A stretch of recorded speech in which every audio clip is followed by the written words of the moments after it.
Hello everyone. Today we start again with Baris Baktas, but through a different angle: comparison culture.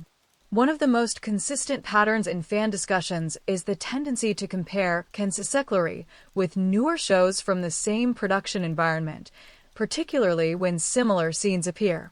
Viewers frequently argue that while newer dramas attempt to replicate the formula, they fail to recreate the same emotional impact, and Baris's performance is often cited as the missing element.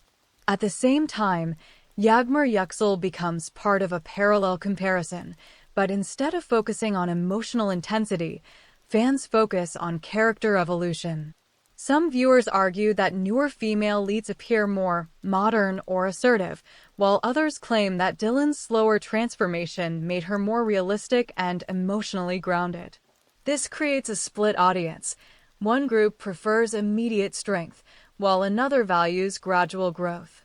Returning to Baris, one specific point that appears repeatedly is the use of silence in his acting.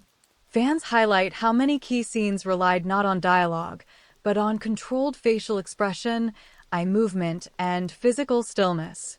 This technique is often contrasted with newer actors who rely more heavily on explicit emotional delivery, which some viewers find less convincing.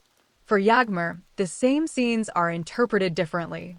Instead of focusing on technique, discussions often center on emotional identification. Viewers debate whether her reactions feel authentic, whether her fear or loyalty is justified, and whether her choices align with the character's psychological background. This means her performance is processed through empathy rather than analysis. So what we end up with is a fascinating divide.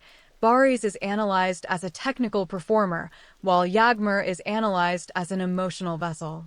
And the final question becomes unavoidable. Are audiences more impressed by controlled acting skill or more affected by emotional relatability?